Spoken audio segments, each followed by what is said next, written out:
नमस्कार दोस्तों, पीके सा इंग्लिश क्लासेस में आपका फिर से एक बार स्वागत है। आज हम आपको पढ़ाने जा रहे हैं टेंस। तो टेंस को पहले बांट लेते हैं कि टेंस को कितने तरीके से पढ़ा जा सकता है। तो टेंस के पढ़ने के दो तरीका है। टाइम एंड टेंस एक अलग सेक्टर है और टेंस एंड ट्रांसलेशन एक अलग सेक्टर है। अनुवाद करने की दृष्टि जो हम पढ़ते हैं उसे बोलते हैं टेंस बेस्ड ऑन ट्रांसलेशन, और जो टाइम की दृष्टि से पढ़ते हैं उसे बोलते हैं टाइम एंड टेंस। तो दोनों को फर्क भी समझा देते हैं आपको। मान लीजिए कि वह स्कूल जाएगा, तो वहाँ पर यहाँ पर समय नहीं है कि वो कब जाएगा, समय नहीं दिया हुआ है, तो he will go to school. लेकिन जब दिया रहेगा कि वो कल स्कूल जाएगा, तो he will go to school tomorrow. यानी कि अगर टेंस में टाइम द्वारा रेगुलेटेड हो तो उसे बोलते हैं टाइम एंड टेंस, और जब टेंस पहचान द्वारा रेगुलेटेड हो तो उसे बोलते हैं टेंस बेस्ड ऑन ट्रांसलेशन। तो टाइम एंड टेंस 12th में खास करके पूछे जाते हैं। आप एग्जाम्पल देख लीजिए, जैसे यहाँ दे दिया जाता है, एग्जाम्पल में दे लीजिए सी गो को ब्रैकेट में टू स्कूल डेली। यहां पर देख लीजिए कि इसमें कुछ पता नहीं है, ता ते ती गा गे गी से कोई मतलब ही नहीं है। यहां पर देखिए डेली लिखा हुआ है, डेली लिखा हुआ है। तो डेली किसका क्लू वर्ड है, किसका टाइम है, आपको ये पता होना चाहिए। तो डेली है आपको प्रेजेंट इंडिफिनिट का प्रयोग टाइम है, इसलिए इसका वर्ब होगा goes. She goes to school daily. अगर यहाँ पर डेली को हम हटा दे, डेली के हटा दे और लिख दे कि 2 days एगो, 2 days एगो, तो एगो किसका टाइम है, तो एगो पास्ट इंडिफिनिट टाइम है। तब वहां पर वर्बल ग्रुप क्या लेगा, वो वेंट। क्या लेगा, वेंट। तो ये टाइम एंड टेंस मतलब टाइम द्वारा रिलेट होता है। तो आपको अगर मैं बता दूं कि अगर आपको टाइम एंड टेंस का मास्टर होना है तो आपके टेंस के सारे रूल्स, सारे पहचान आपके जो है कि लिप पर पेस्ट होना चाहिए। अगर ऐसा नहीं है तो आप चाहकर भी टेंस का मास्टर नहीं बन सकते। टाइम एंड टेंस आपके लिए बहुत बहुत दूर चला जाएगा। तो चलिए आज पढ़ लेते हैं टेंस बेस्ड ऑन ट्रांसलेशन। तो पहले हम 72 रूल याद करते थे। अफर्मेटिव, प्रेजेंट इंडिफिनिट का अफर्मेटिव, नेगेटिव, इंट्रोगेटिव, WH, इंट्रोनेगेटिव, 6 को रूल करके 12 छक 72, यानी 72 रूल्स याद करने पड़ते थे। जो स्टूडेंट अगर टेंस पढ़ना भी चाहता था बेटर तरीके से, वो भी नहीं पढ़ पाता था कि बाप रे बाप इतना रूल्स याद करना पड़ेगा। लेकिन पीके सर आपके लिए लाए हैं बिल्कुल आसान तरीका। 12 रूल्स याद कीजिए और 72 में उसे कन्वर्ट कीजिए। मैंने सिंपल एंड इजिएस्ट वे। कोई जरूरत नहीं है आपको 72 रूल याद करने का, कोई जरूरत नहीं किसी फॉर्म को याद करने का, सिर्फ समझने का है। आप समझ लीजिए, आप किसी टेंस का अनुवाद करने के लिए आपको रूल्स की याद करने की जरूरत नहीं है। वो अगर आपको फॉर्मेट याद रहेगा ऑटोमेटिक आप उसको ट्रांसलेट कर सकते हैं। तो पहले टेंस क्या है। तो टेंस का कहा जाता है कि टेंस जिस क्रिया के रूप में परिवर्तन हो या क्रिया के रूप में परिवर्तन को ही काल कहते हैं। इंग्लिश में कहा जाता है the change in the form of the verb is called tense. इसका मतलब है क्रिया के रूप में परिवर्तन करेंगे तो टेंस से परिवर्तन हो जाएगा। चलिए देख लेते हैं। Ram is going to market, Ram बाजार जा रहा है। अब इज गोइंग को हटाकर वाज गोइंग लगा दीजिए, तो Ram was going to market, Ram बाजार जा रहा था। तो न इसमें राम बदला है और न तो मार्केट बदला है। बदला है तो सिर्फ वर्ब बदला है, और वर्ब बदलते ही प्रेजेंट कंटिन्यूअस से चला गया है टेंस पास्ट कंटिन्यूअस में। इसीलिए कहते हैं परिभाषा में क्रिया के रूप में परिवर्तन को हम काल कहते हैं। तो अगर हम कुछ फॉर्मेट को याद कर ले, अगर कुछ रूल्स को याद कर ले, कुछ ट्रिक्स को याद कर ले, तो हमें टेंस के किसी नियम्स को याद करने की जरूरत नहीं, किसी रूल्स को याद करने की जरूरत नहीं है। कोई भी टेंस को अनुवाद करने के लिए हमारे पास आसान ट्रिक्स हो जाएंगे, हम आसानी से कर लेंगे। तो चलिए करके देखते हैं। तो पहले हम जान लेंगे टेंस की पहचान। टेंस की पहचान क्या है कि प्रेजेंट का पहचान है, प्रेजेंट का पहचान है, पास्ट का पहचान है था, और फ्यूचर का पहचान है गा, गे और गे। पास्ट में एक और आ जाता है या, ई और ए भी आ जाता है। तो ए रहा आपका टेंस के पहचान। तो आशा करते हैं कि आप इसको उतार लिए होइएगा कि ये टेंस का आपका पहचान है। टेंस का पहचान नोट कर लिए।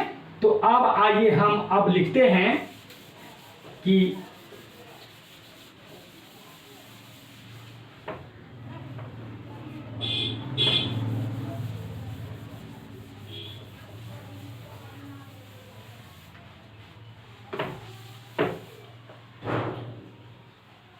टेंस के अलग अलग हिस्सों का पहचान, यानी कि indefinite, continuous, perfect, perfect continuous, चाहे वो प्रेजेंट में जाइए, चाहे पास्ट में जाइए, चाहे फ्यूचर में जाइए, सबको इसी में बांटा गया है, indefinite, continuous, perfect, perfect continuous.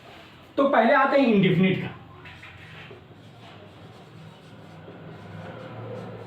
Indefinite का पहचान है ता, ते, ती। इंडेफिनिट पहचान है ता, ते, ती। कंटिन्यूअस का पहचान है रहा, रही, रहे, इतिसी। परफेक्ट का पहचान है, परफेक्ट का पहचान है चुका, चुकी, इत्यादि। या इसमें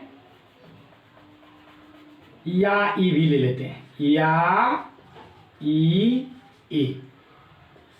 ठीक है। अब आते हैं परफेक्ट कंटिन्यूअस का पहचान के।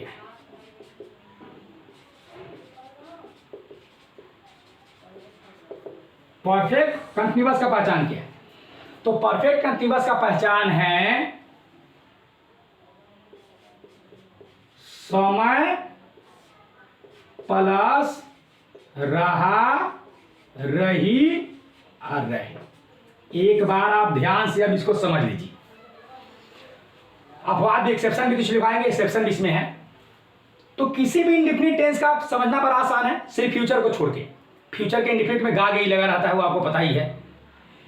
तो प्रेजेंट इंडेफिनिट या पास्ट इंडेफिनिट उसके में ता, ते, ती है ना, लगा रहता है। कंटिन्यूअस में रहा, रही, रहे लगा रहता है।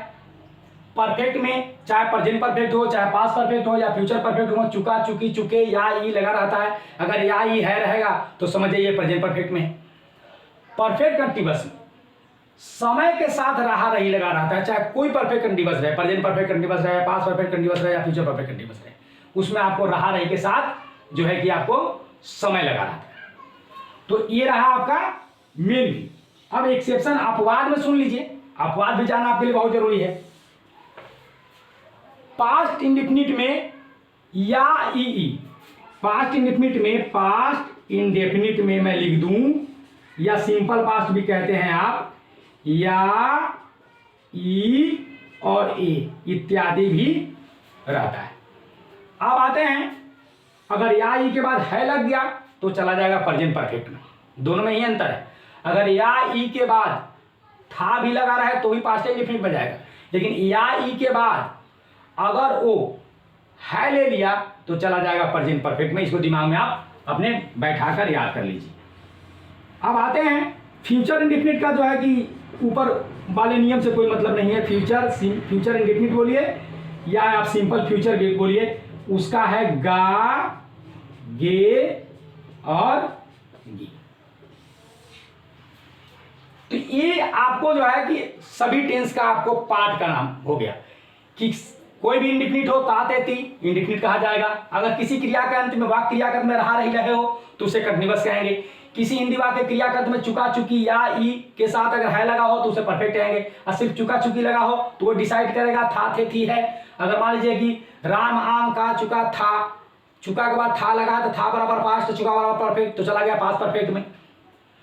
परफेक्ट कंटिन्यूअस में कोई भी परफेक्ट कंटिन्यूअस हो उसका एक ही पहचान है, लास्ट में रहा, रही के साथ समय लगाना था। अगर ये आप देख लिए हैं, उतार लिए हैं, तो आगे के स्टेप में बढ़े थोड़ा सा। अब आइए, अभी आपको पता लग रहा होगा, लेकिन थोड़ा सा ध्यान रखिए, है ना, बिल्कुल जल्दी क्लियर हो जाएगा आपका कॉन्सेप्ट।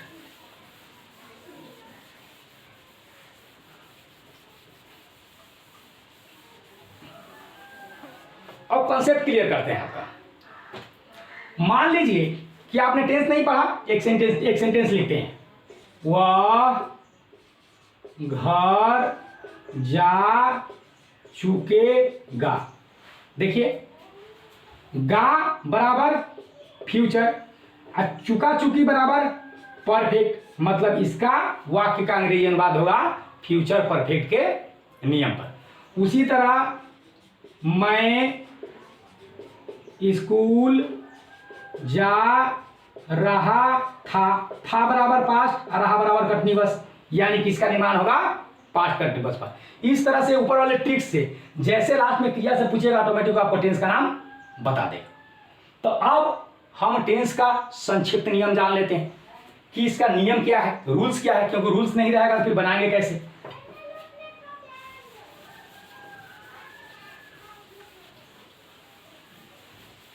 अब आ जाइए। तो चूंकि हम सब जानते हैं कि किसी वाक्य के बनावट में subject plus verb plus object, यानी कि तीन ही चीज की आवश्यकता पड़ती है, subject verb plus object. Tense पढ़ते समय हमको सब्जेक्ट ऑब्जेक्ट से कोई मतलब नहीं है, हमको चाहिए वर्बल ग्रुप। हर एक टेंस का अलग अलग वर्बल ग्रुप क्या होता है, तो हम ये जान लेते हैं पहले। एक और बात, मैथमेटिकल फॉर्मूला बता दें तो सब्जेक्ट के मान होता है 1, वर्ब का मान होता है 2 और ऑब्जेक्ट के मान होता है 3, यानी कि 123 इसे कहते हैं सब्जेक्ट वर्ब प्लस ऑब्जेक्ट। और ए भी का मान, सहायक क्रिया का मान होता है हाफ। कितना होता है? हाफ। इस मान को थोड़ा याद रखिएगा, एक्जुरी वर्ब का अपना मैथमेटिकल मान होता है हाफ। ठीक है, अब आइए आप थोड़ा अब टेंस के रूल्स पे।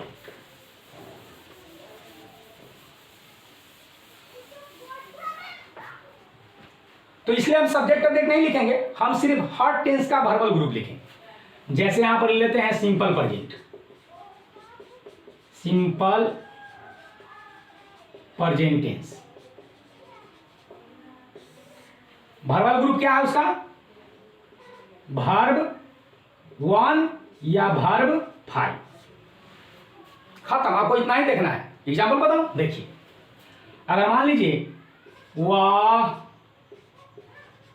स्कूल जाता है को अगर अनुवाद करना है तो हमको तो सब्जेक्ट से मतलब नहीं है, हमको पता लगा कि है बराबर प्रेजेंट, अत्ता बराबर जो है कि इंडेफिनिट, यानी कि टेंस का नाम पर प्रेजेंट इंडेफिनिट, यानी कि हमको सब्जेक्ट ऑब्जेक्ट को जैसे कि तैसे जहां पर लगता है 1 के जगह पर सब्जेक्ट लिखना है, 3 की जगह पर ऑब्जेक्ट लिखना है। सिर्फ मेरा मेन काम है कि प्रेजेंट इंडेफिनिट का वर्ब ले।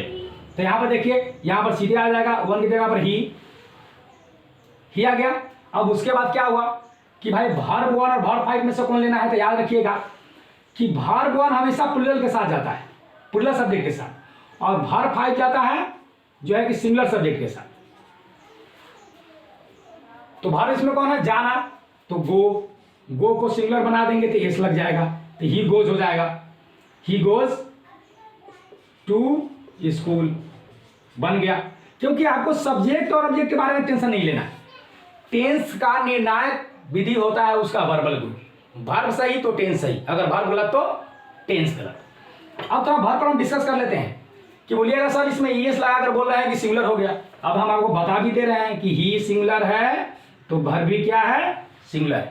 क्योंकि ग्रामेटिकल नियम है कि नाउन प्लस एस और ईएस बराबर प्लूरल। किसी भी सिंगुलर नाउन में एस ईएस लगाकर क्या बनाते हैं? उसको प्लूरल बनाते हैं। लेकिन ठीक उसके विपरीत किसी भी V1 में V1 प्लस एस और ईएस बराबर सिंगुलर।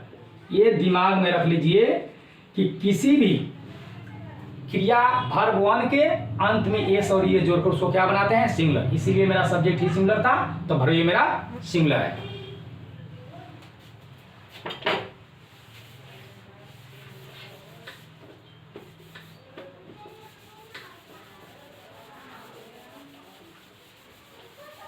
तो अब सिंपल प्रेजेंट हो गया, तो अब लाइन से हम लिख ही देते हैं। Simple present, present continuous. Present continuous का क्या होगा? Is am are plus V4, यानी कि वर्ब प्लस ING। तो इज का प्रयोग सिंगुलर के साथ, एम का प्रयोग आई के साथ, आर का प्रयोग जो है कि प्लूरल सब्जेक्ट के साथ। अब आते हैं नेक्स्ट नियम में, प्रेजेंट परफेक्ट। Present perfect. तो प्रेजेंट परफेक्ट का क्या नियम है? हैज या have plus V3। Subject object तो सब में लगता है। तो हैज किसके साथ? सिंगुलर सब्जेक्ट के साथ। हैव किसके साथ? प्लस सब्जेक्ट के साथ। इसका भी प्रॉब्लम सोल्व। अब आते हैं PPCT यानी present perfect continuous tense. Formula क्या है इसका? इसमें भी हैज या हैव लेंगे, प्लस बीन लेंगे, अब प्लस V4 लेंगे। इसका भी काम तमाम। तो देख लीजिए, सिंपल प्रेजेंट टेंस को तो मैंने बता दिया है। प्रेजेंट कंटीन्यूअस का देख लीजिए। प्रेजेंट कंटीन्यूअस का क्या है? Is am are plus V4 या भर में आईएनजी जोड़ देते हो तो V4 बन जाता है। प्रेजेंट परफेक्ट का क्या है स्ट्रक्चर? हैज है प्लस V3। और PPCT यानी प्रेजेंट परफेक्ट कंटीन्यूअस टेंस का क्या है? हैज है प्लस बीन प्लस V4। ठीक। सिंस 4 का प्रयोग हम बता रहे हैं आपको इस साथ में ही कि सिंस का प्रयोग निश्चित समय के लिए करते हैं और 4 का प्रयोग जो है अनिश्चित समय के लिए करते हैं। निश्चित समय मतलब कि किसी महीना का नाम, किसी दिन के नाम, किसी साल के नाम, बचपन के नाम, घंटा के नाम के पहले क्या लगाते हैं? सिंस। अगर किसी समय के इकाई के पहले अगर संख्या लग गया, जैसे घंटा, 2 घंटा, 4 घंटा, 5 घंटा, ये जो है कि इंडेफिनिट हो गया। 2 दिन, 4 दिन, 5 दिन इंडेफिनिट हो गया। 10 दिन, 12 दिन, 15 दिन इंडेफिनिट हो गया। 2 साल, 5 साल क्या हो गया? इंडेफिनिट हो गया। अब आइए थोड़ा सा पास्ट में।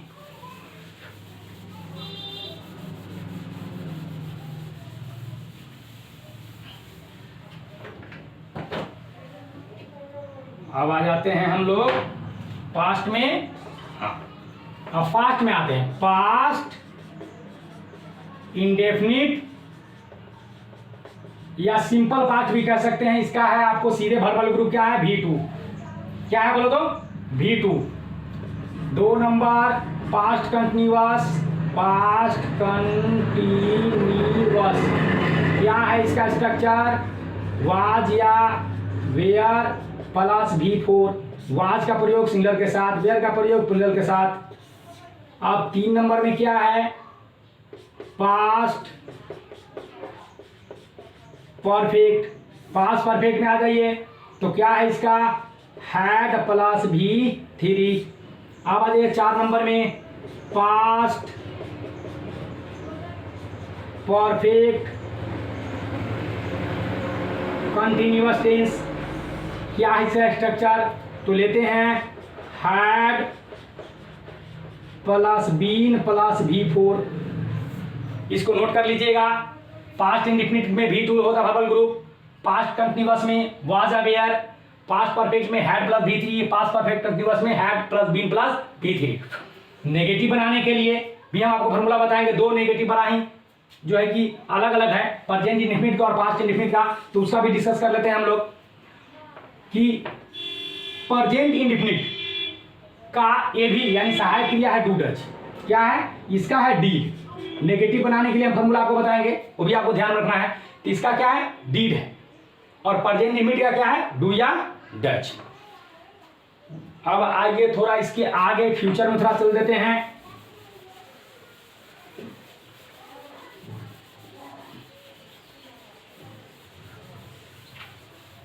फ्यूचर का स्ट्रक्चर लिख लेते हैं।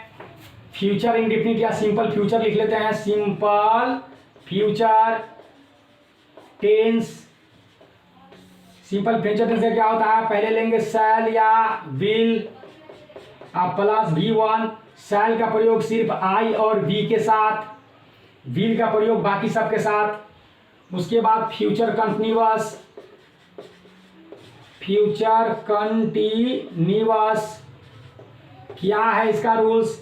इसका रूल्स है कि शैल या will plus B plus V4। अब आइए फ्यूचर परफेक्ट। फ्यूचर परफेक्ट का क्या है? तो है शैल या will plus have plus V3। यह है आपका फ्यूचर परफेक्ट का स्ट्रक्चर। नोट कर लीजिए।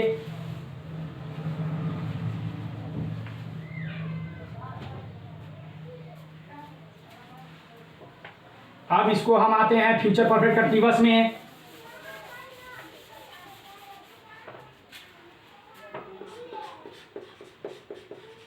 फ्यूचर परफेक्ट कंटिन्यूअस में। तो इसका क्या है, इसका है वही है शैल या विल प्लस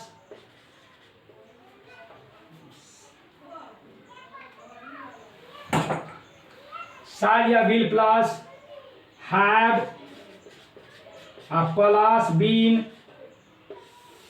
तो ये हो गया आपका फ्यूचर परफेक्ट कंटीन्यूअस का। तो मोटा मोटी या सटीक तरीका से देखा जाए तो हमने क्या किया है, पूरे टेंस के स्ट्रक्चर को यहाँ पर बेस्ट कर लिया है। अब चलते हैं जो है कि आपको प्रैक्टिकल में प्रैक्टिस करके देखते हैं क्या मैंने सही किया है नहीं किया है। तो चलिए आते हैं प्रैक्टिस में।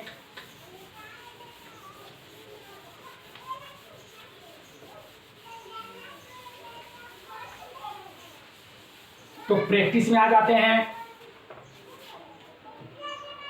तो प्रैक्टिस में मान लीजिए आता है कि वह बाजार जा रहा है, वह बाजार जा रहा है। हम पूछे भाई कौन टेंस है तू, तो है बताया कि हम प्रेजेंट में है, रहा बताया कंटीन्यूअस में है, प्रेजेंट कंटीन्यूअस में फार्मूला क्या लगेगा, is am are plus V4 है ना। अगर आप चाहे तो इसके पहले सब्जेक्ट ऑब्जेक्ट अपने से जोड़ सकते हैं। यहाँ सब्जेक्ट ऑब्जेक्ट क्या करते हैं, कर सकते हैं, जोड़ सकते हैं अपने से चाहे तो पूरा subject plus is am are plus V plus वो 4 प्लस सब्जेक्ट स्ट्रक्चर बन गया। तो सब्जेक्ट कौन है आपका, ही वह है ना, सिंगुलर के पूरे डालते सिंगुलर है तो क्या लेगा इज। तो यहाँ भी काम खत्म, ये भी काम खत्म। V4 कौन है, जाना, तो गो लिखेंगे, गो में क्या करेंगे ING जोड़ देंगे तो क्या हो जाएगा V4। ही इज गोइंग, कहाँ जा रहा है मार्केट, तो टू मार्केट। आशा है कॉन्सेप्ट क्लियर हुआ होगा। लेकिन एक छोटी सी हमको प्रॉब्लम खुद है कि हम आपको बता दें क्या प्रॉब्लम है। वो है कि अगर सर वाक्य नेगेटिव इंट्रोगेटिव आएगा तो क्या करेंगे। तो चलिए उसका भी जो है प्रॉब्लम सोल्व कर लेते हैं।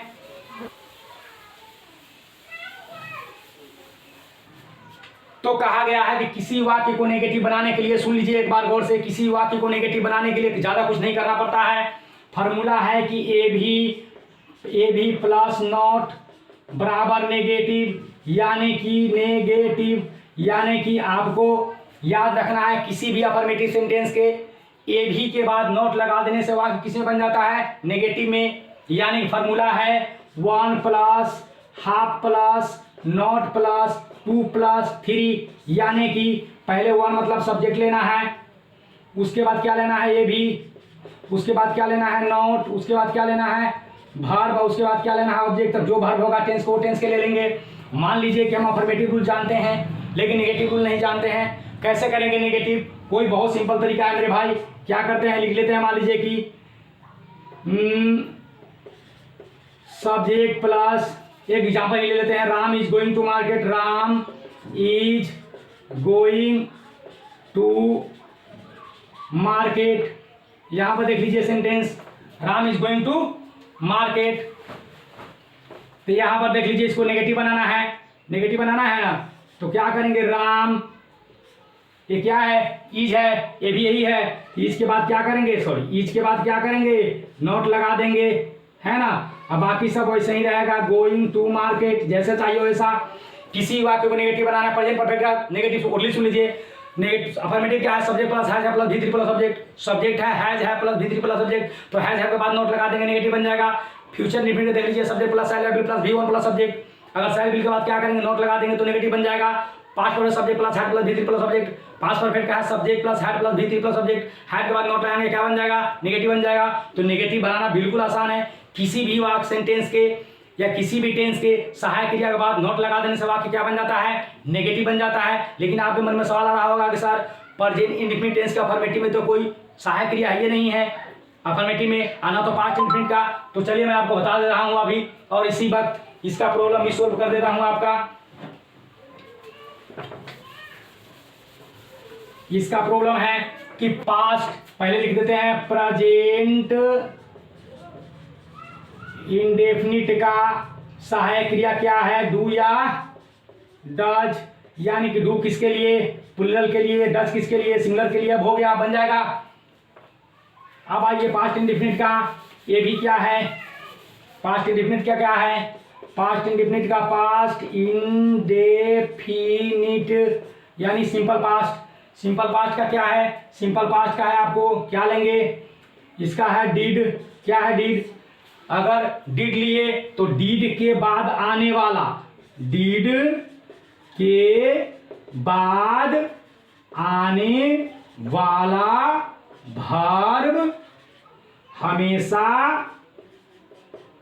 वन में रहता है। किस में रहता है, V1 में। इस चीज को नोट कर लीजिएगा, क्योंकि बाकी टेंस में तो वर्ब नहीं बदलते हैं, लेकिन इसमें है कि डिड लग जाने के बाद क्या करता है, बदल जाता है। क्यों बदल जाता है तो ये भी सुन लीजिए, क्योंकि डिड अपने आप में V2 है। अगर एक बार V2 ले लिए तो दोबारा V2 नहीं ले सकते। अब चलिए आगे के पॉइंट में आते हैं। अगर यहां तक क्लियर हो गया हो आप लोग को तो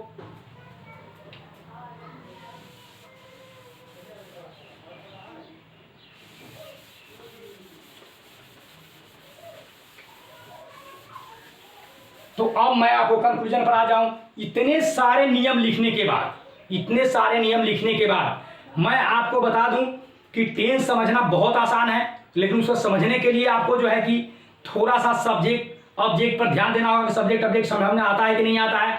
अगर कोई प्रॉब्लम होता है तो हमें आप जो है कि कमेंट कीजिए, मैं बताऊंगा, है ना। अब जो है कि सब्जेक्ट ऑब्जेक्ट को पकड़ना, अब मान लीजिए किसी भी टेंस को बनाने में कोई दिक्कत नहीं है, आप कोई रूल नहीं जानते, लेकिन फिर भी मैं आपको बता दूं, अगर कोई बोलेगा मोहन बाजार जा चुकेगा या क्या तुम मैदान में खेल रहे हो, है ना, खेल रहे हो, तो है बराबर प्रेजेंट और रहा बराबर कंटीन्यूअस, यानी प्रेजेंट कंटीन्यूअस के इंट्रोगेटिव पर बनेगा। किसको बनेगा, इंट्रोगेटिव पर। तो चलिए मैं आपको ये भी बता दूं कि इंट्रोगेटिव है WH का नियम तो लिखवाए नहीं, तो कैसे होगा। तो सिंपल नियम है इसका कि किसी भी वाक्य को इंट्रोगेटिव में बदलना है तो हम क्या करते हैं, ये फॉर्मूला लगाते हैं, half plus 1 plus 2 plus 3 sign of interrogation. एक बार और देख लीजिए, शायद ये ब्लू से ना दिखे, तो हाफ मतलब कि पहले ये भी उस टेंस के क्या करते हैं, ये भी को बाहर निकाल लेते हैं, फिर क्या लगाते हैं, 1 यानी कि सब्जेक्ट, 2 उसके बाद वर्ब, 3 उसके बाद क्या करते हैं, ऑब्जेक्ट को लग देते हैं, साइन ऑफ इंट्रोगेशन बन जाएगा। अब मान लीजिए कि हम इंट्रोगेटिव रूल नहीं जानते हैं, किसका, किसी भी टेंस का ले लेते हैं। मान लीजिए कि हम ले लेते हैं आपको प्रेजेंट इंडेफिनिट का ही ले लेते हैं, तो लिखते हैं सब्जेक्ट प्लस V1 या V5 प्लस सब्जेक्ट। ये जनरल रूल है, सब्जेक्ट ऑब्जेक्ट को हटा सकते हैं। तो अगर नेगेटिव बनाना है तो क्या करेंगे, नेगेटिव जब बनाना है तो हम क्या करेंगे, सिंपल तरीका है, तो पहले ले लेंगे सब्जेक्ट, उसके बाद उसका सहायक क्रिया क्या है, डू या डज, अब प्लस क्या है, नॉट, अब प्लस वर्ब 1, अब प्लस ऑब्जेक्ट, ये बन गया नेगेटिव। इंट्रोगेटिव बनाने के लिए क्या करेंगे, डू डज को बाहर निकालेंगे। किसको निकालेंगे, डू डज को बाहर। तो जैसे डू डज बाहर आएगा, डू या डज, क्या आ गया, डू या डज, और उसके बाद एक नंबर हमको चाहिए सब्जेक्ट, और फिर वर्ब, और फिर ऑब्जेक्ट। ये नेगेटिव रूल लिखा गया था। तो आप चाहे तो नेगेटिव बना सकते हैं। नेगेटिव बनाते समय क्या करते हैं, इंट्रो नेगेटिव क्या करते हैं, सब्जेक्ट के बाद नोट लगा देते हैं। क्या करते हैं, डू या does plus subject plus not plus verb plus subject. Interronegative बनाने के लिए, यानी इंट्रोनेगेटिव बनाने के लिए हम सब्जेक्ट के बाद क्या करते हैं, नॉट लगा देते हैं। WH बनाना है तो सिंपल तरीका है, WH जो हम बोलते हैं डिस्क्रिप्टिव क्वेश्चन कहा जाता है उसको। WH बनाना है तो कोई बड़ा बात नहीं है, WH बन जाएगा। इंट्रोगेटिव सेंटेंस के पहले WH रख दीजिए, WH बन जाएगा।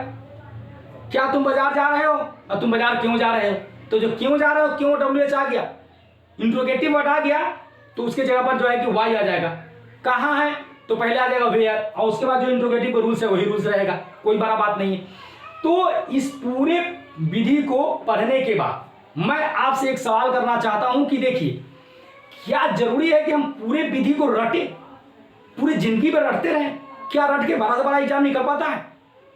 नहीं, रटना जरूरी है, लेकिन उतना ही जितना जरूरी हो, अनावश्यक आप मत रट।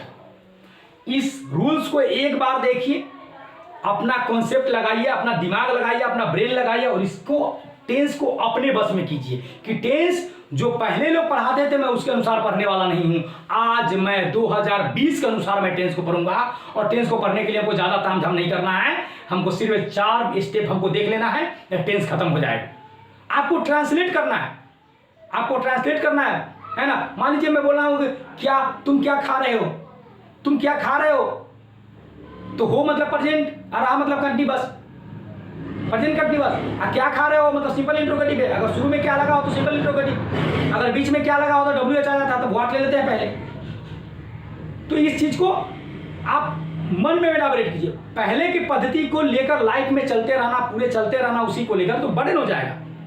We are the people, we are the student, we are the human beings of the 21st century. इसलिए हम लोगों को किसी भी चीज को थोड़ा सा छोटा करने पड़ेगा, क्योंकि लाइफ बिकम द फास्ट, जीवन फास्ट हो गया है। तब जो है कि प्रेजेंट इंडिफिनिट के 12 गो, प्रेजेंट कंटिन्यूअस के 12 गो, प्रेजेंट परफेक्ट के 12 गो, 12 गो करके 6 कर करके 72 को रखना पड़ेगा।